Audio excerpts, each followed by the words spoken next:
Well, I think I just burned one of the ESCs in 10 seconds. The other one's fine. So what I did notice was this motor is running a lot slower than this one, even when I directly connect it to the battery.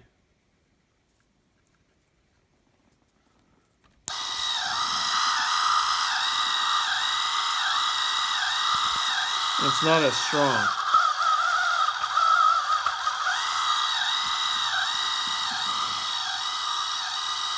I'm gonna switch motors to with the other one now.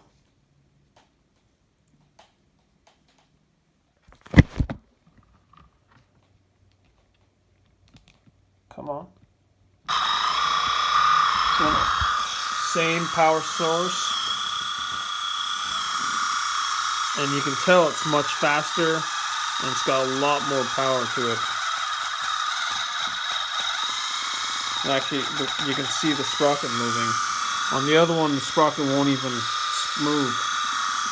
So I think the motor is causing the ESC to fail. The gearbox is smooth, no issues there.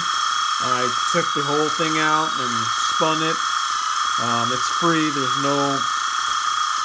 no binding, none of that. So I'm guessing the motor is causing it to fail. And I'm going to swap it one more time so you can hear the difference. See if I can do this with one hand. Nope.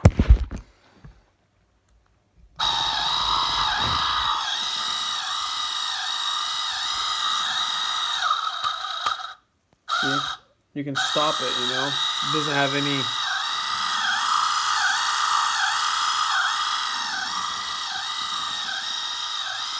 $2S LiPo.